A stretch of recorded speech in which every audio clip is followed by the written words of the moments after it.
అందరికీ నమస్కారం. ఈరోజు మన కథ పిల్లనిచ్చి గ్రాండ్‌గా పెళ్లి చేశారు. మొదటి 3 రాత్రులు అయిన తర్వాత నా పెళ్ళాన్ని నేను నా ఇంటికి తీసుకువెళ్తాను అంటే మామ, బావమరుదులు ఒప్పుకోలేదు. మా అమ్మాయి రాదు, నువ్వు కూడా ఇక్కడే ఇల్లరికం ఉండి ఉద్యోగం చేసుకో అన్నారు. దానికి నేను అస్సలు ఒప్పుకోలేదు. దానితో నన్ను ఇంట్లో నుంచి వెళ్ళిపొమ్మన్నారు. మరి తర్వాత ఏం జరిగింది? పార్ట్ 4. ఇక మనం స్టోరీలోకి వెళితే, నాకు పుట్టిన బిడ్డని కూడా వాళ్ళ అమ్మ దగ్గరే వదిలేసి వచ్చేశా. అప్పుడప్పుడు అది తలుచుకుంటేనే ఈ జాబ్ నాకు అవసరమా అనిపిస్తుంది. కానీ నా తెలివితేటలకి డబ్బులు బయట నేను ఎక్కడా సంపాదించలేను.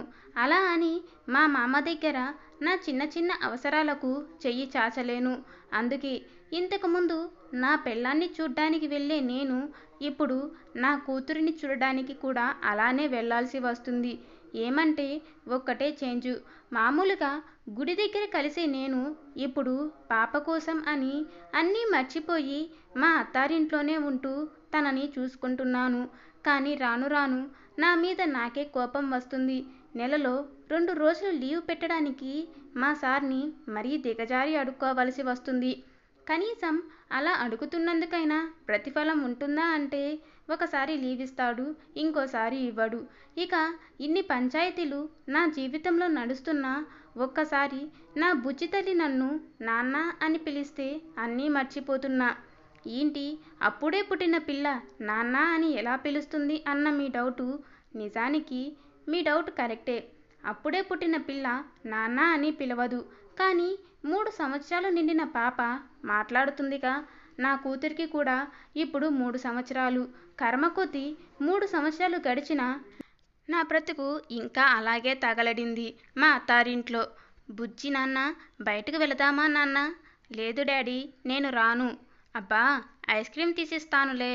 ఐస్ క్రీమా అని అరుస్తుంది. ఏంటండి మీరు, దాన్ని బయటకు తీసుకెళ్ళి అన్నీ తినిపిస్తారు. అదేమో మీరు వెళ్ళాక జ్వరం వచ్చి నన్ను పట్టుకొని ఏడుస్తుంది. సర్లేవే, నీకు నేను తోడు లేకున్నా ఆ జ్వరమైనా తోడుంటుంది కానీ. అబ్బా, నాకు అంత కర్మ ఏమీ పట్టలేదు. నాకిప్పుడు ఇక నుండి నా మొగుడు తోడుంటాడు. ఏంటే, కల ఏమైనా కన్నావా? కల కాదు, కలయిక నిజం. ఏంటే పాట పాడుతున్నావు? పాట కాదు, పాపడు పుట్టబోతున్నాడు. నాకు అచ్చం వాళ్ళ నాన్నలాగే. ఆయన లేని లోటు తీర్చడానికి వస్తున్నాడు. బుజ్జి, నిజమా అంటూ తనను అల్లుకుపోయాను. ముద్దుగా నన్నే చూస్తూ అవును అన్నట్టుంది. వెంటనే ఆమెని ఎత్తుకొని గిరగిరా తిప్పేశా. కళ్ళు తిరుగుతున్నాయి బాబు, వదులు. సారీ. ఆనందంలో నన్ను నేను మర్చిపోయా బుజ్జి. మర్చిపోతారు. ఇదిగో రోజు రాత్రి ఇలానే పాప ఉందని మర్చిపోయి నాకు కడుపు చేశారు. అరే, దానికి ఇప్పుడే ఇంకో చెల్లినో తమ్ముడినో ఇవ్వాలి. లేకుంటే నాలా ఒంటికాయ ఒంటి సొమ్ము అవుతుంది. సర్లే, ఇక ఇప్పుడైనా పద నా దగ్గరకు. ఎక్కడికండి? మన ఇంటికి. అంటే ఏమండి అది. ఏంటే మళ్ళీ సాగదీస్తున్నావు? ఇప్పుడు రానంటే మాత్రం నాకు ఇక నువ్వు జీవితాంతం వద్దు. ఇప్పుడే చెప్తున్నా. అబ్బా, నన్ను అర్థం చేసుకోరేంటండి? నన్ను కూడా నువ్వు అర్థం చేసుకోవడం లేదు. సారీ, ఇక నేను ఈ బాధలను భరించలేను. అంటే నా పాపను తీసుకెళ్ళిపోతా. నీకు ఇష్టమైతే నాతో పాటు రా. లేకుంటే 6 నెలల తర్వాత నాకు పుట్టబోయే ఇంకో బిడ్డను తీసుకొచ్చి నాకు ఇచ్చేసి వెళ్ళిపో. ఏంటండి మీరనేది? నాకు ట్రాన్స్ఫర్ అవుతుందని నమ్మకం లేదు. దానికి తోడు నాకు మీ ఇంటికి వచ్చిన ప్రతిసారి నా పిల్లలు నన్ను గుర్తుపడతారా లేదా అన్న భయంతో రావాల్సి వస్తుంది. అందుకే నేను ఓ నిర్ణయానికి వచ్చా. నీకు ఇష్టమైతే నాతో ఉండు, లేకుంటే లేదు. అంతేకాని నేను నా పిల్లలకు దూరంగా ఇక నుండి ఉండను. అంటే నన్ను పిల్లలకు దూరం చేస్తారా? అదే మాట నేను నిన్ను అడిగితే? పాప నిన్ను లేకుండా ఉండలేదండి. నేను ఉంటే దానికి నువ్వు అవసరం లేదు. మీ నిర్ణయం అంతేనా? అంతే. నన్ను ఆపకు. అలా నేను కోపంగా అనేసరికి నా భార్య ఏడ్చుకుంటూ బయటికి వెళ్ళిపోయింది. నాకు అయినా తన గురించి పట్టలేదు. నేను ఎంత ప్రేమిద్దామనుకుంటే నన్ను తను అంత దూరం చేసుకుంటుంది. అలాంటి తన దగ్గర ఇంకా ఉంటూ నా పిల్లల్ని వదులుకోలేను. అందుకే బట్టలు సర్దడం మొదలుపెట్టాను. అంతలోనే బయట నుండి ఓ అరుపులు. నాకు అర్థమైంది. తన కుటుంబం ఇప్పుడు నా మీద దాడి చేయబోతుందని. కానీ నేను తగ్గను. ఎట్టి పరిస్థితుల్లోనూ తగ్గను అని బలంగా నిర్ణయించుకుని గదిలో నుంచి హాల్లోకి వచ్చా. అక్కడ పెద్ద రచ్చే చేస్తున్నారు వాళ్ళు.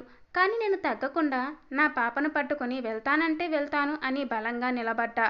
వాళ్ళు నన్ను ఆపి ఎలాగైనా దీనికి ఏదో ఒక సొల్యూషన్ ఇస్తారు అని ఒక్క క్షణం అనిపించింది నాకు.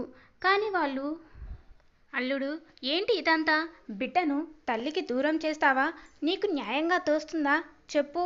వీళ్ళను ఇక్కడే వదిలిపెట్టి నువ్వు ఎప్పటిలాగా వచ్చి చూసుకొని పోతే ఏంటి నీకు సమస్య అని అంటున్నారు. కానీ నాకు నా బిడ్డ దూరమైతే నేను ఎంత బాధపడతానో వాళ్ళు ఒక్కరు కూడా ఆలోచించట్లేదు. కనీసం నా తరపున వీళ్ళు ఎన్నడూ ఆలోచించలేదు. కేవలం వాళ్ళ కూతురే వాళ్లకు ముఖ్యం, అంతే. ఆ క్షణం నేను వీళ్ళకి ఎప్పుడూ పరాయి వాడినే తప్ప ఇంట్లో వాడిని కాదు అని బలంగా అర్థమైంది. నాతో వాళ్లకు అవసరం లేదు. కేవలం వాళ్ళ కూతురికి నామమాత్రానికి ఒక మొగుడు కావాలి, అంతే.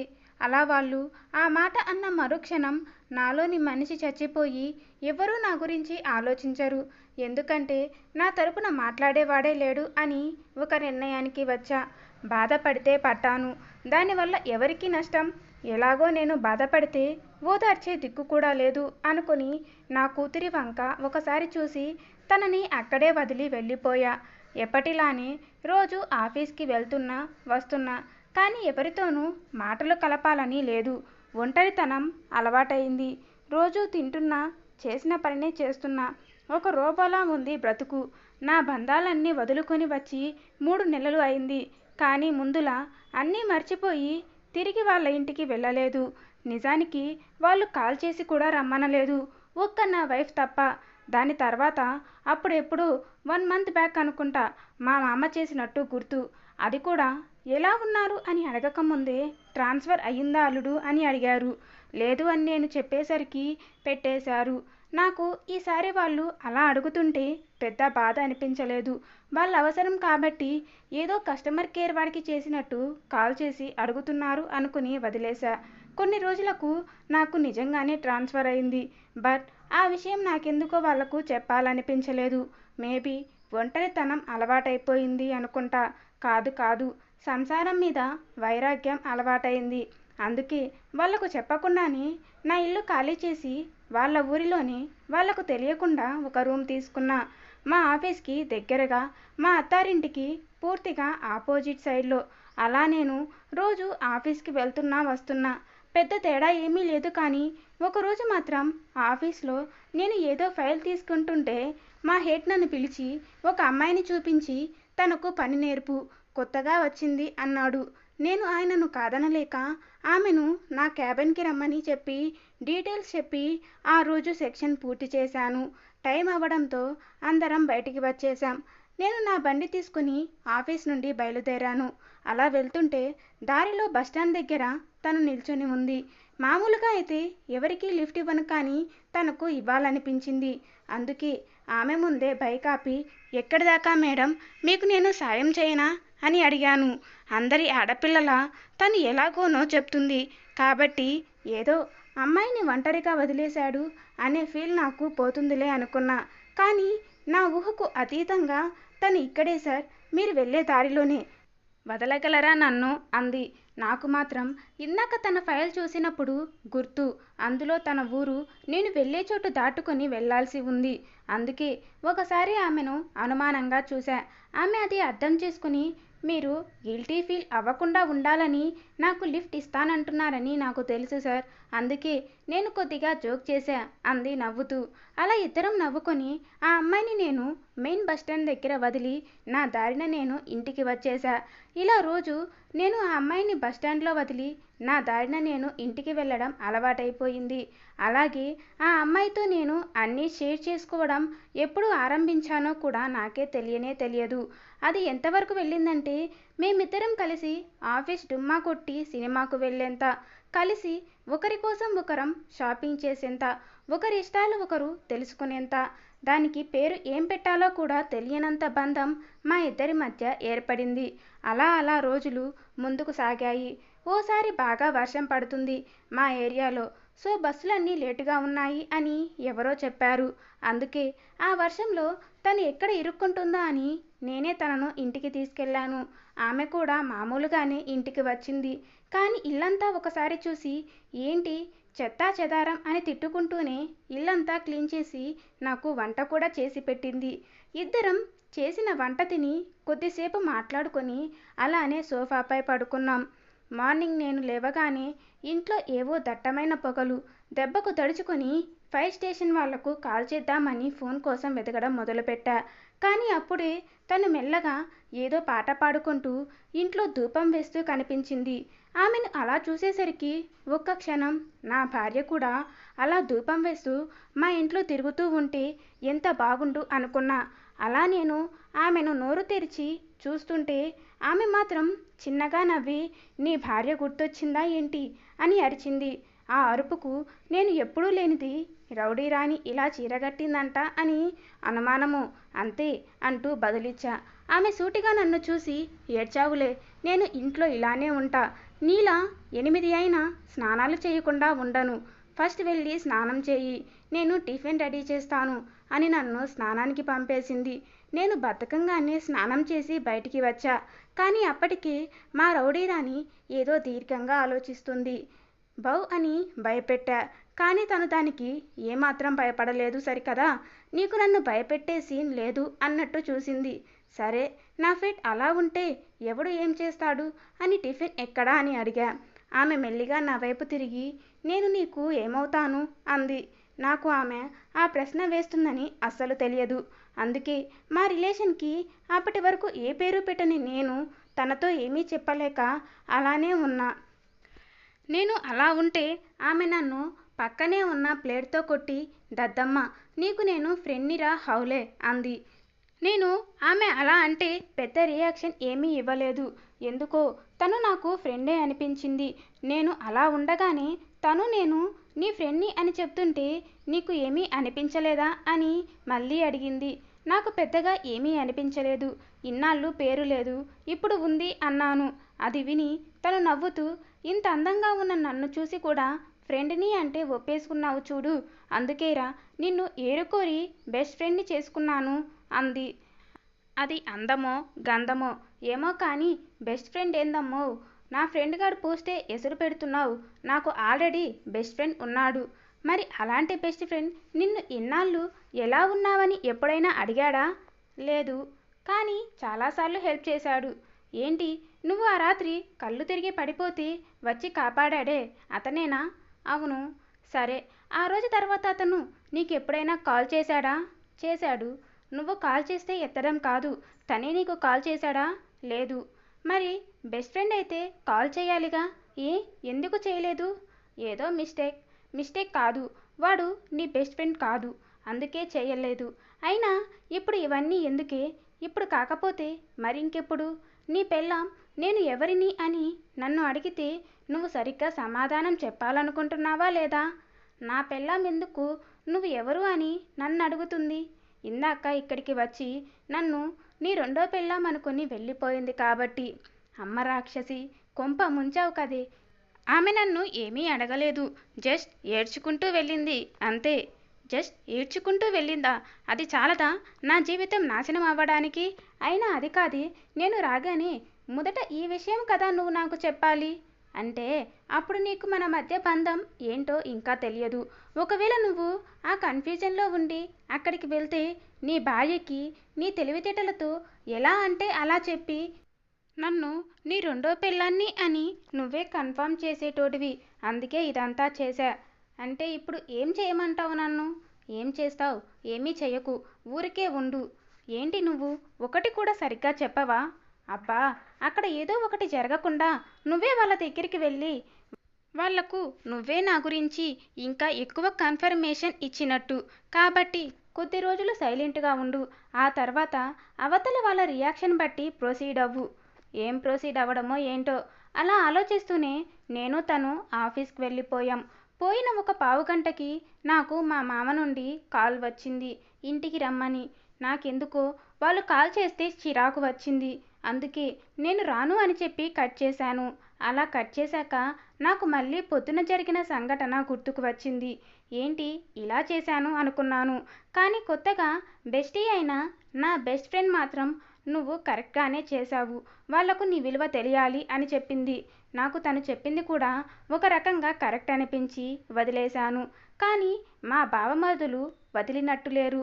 ఓ గంటకు నా దగ్గరికి వచ్చి మర్యాదగా ఇంటికి తీసుకెళ్లారు. నేను కూడా వాళ్లకు అడ్డు చెప్పలేదు. అలా ఇంటికి వెళ్ళిన నేను బెడ్పై నిస్సహాయంగా పడి ఉన్న నా భార్యను చూశాను. అంతే, ఏడుపు తన్నుకు వచ్చింది. ఏమైందో అని తన దగ్గరికి వెళ్ళి గట్టిగా పట్టుకుని ఏడ్చాను. నేను పట్టుకోగానే మేల్కొంది. ఏడుస్తున్న నన్ను చూసి సారీ అంటూ చిన్నగా అంది. నేను సారీ దేనికి తింగరిదానా, ఇంతకు ఏమైంది, నీకు అలా ఉన్నావేంటి అని దగ్గరకు తీసుకున్నా. తను చెప్పేలోగా మా బావ ఏమో, బావా ఎవరో నీకు ట్రాన్స్ఫర్ అయ్యి ఇక్కడే ఉంటున్నావు అని నాకు చెప్తే నేను తనకి చెప్పా. అలా చెప్పగానే వెంటనే నీ అడ్రస్ తీసుకుని నీ దగ్గరకు వచ్చింది. అదిగో అప్పటి నుండి ఒక్కటే ఏడుస్తుంది. అలా ఏడ్చి ఏడ్చి కళ్ళు తిరిగి పడిపోయింది అన్నాడు. వాళ్ళు అలా అనేసరికి నాకు నిజం చెప్పకపోవడం తప్పు అనిపించింది. అందుకే మొత్తం చెప్పేశాను. అది విన్నాక నా భార్య ఆనందం చూడాలి, అక్కడ చాలామంది ఉన్నారు అని కూడా చూడకుండా తెగ ముద్దులు పెట్టేసింది నాకు.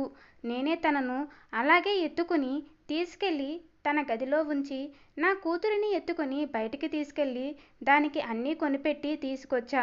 పాపం నా కూతురు చాలా రోజులయ్యాక నన్ను చూసింది కదా. నేను ఎత్తుకొని బయటకు తీసుకెళ్తుంటే ఆనందంతో ఒకసారి ఏడుస్తుంది, ఒకసారి నవ్వుతుంది. తనని అలా చూసి భలే ముచ్చటేసింది నాకు. ఎంతైనా మా అమ్మ కదా. ఇక ఇంటికి రాగానే మా మామ ఎదురుపడ్డాడు. నీతో మాట్లాడాలి అల్లుడు అంటూ. మా అత్త వచ్చి పాపను తీసుకెళ్తాను ఇవ్వండి అంటూ చేయి చాచింది. కానీ నా కూతురు వెళ్ళనంటే వెళ్ళను అని ఏడుస్తుంది. అది ఏడుస్తుంటే నాకు బాధ కన్నా భయం ఎక్కువైంది. అది ఎక్కడ మళ్ళీ నాకు దూరం అవుతుందేమో అని. అందుకే మా అత్తకు నో చెప్పి నా కూతురితో పాటు మా మామతో మాట్లాడడానికి వెళ్ళా. ఆయన నన్ను కూర్చోబెట్టి నా భార్య చిన్నప్పటి ఫొటోస్ అన్నీ చూపిస్తున్నాడు. అవన్నీ చూస్తుంటే ఆయనకు నా భార్య అంటే ఎంత ఇష్టమో అర్థమైంది. ఆయన అలా నాకు అన్నీ చూపిస్తూ చివర్లో నా కూతురు నాకు దూరం అవుతుంది అని భయపడి తప్పు చేశాను అల్లుడు, కానీ నీకు కూడా కూతురు ఉంది, దానికి కూడా నువ్వు అవసరమే అన్న చిన్న విషయం మర్చిపోయా, నన్ను క్షమించు అల్లుడు అన్నాడు.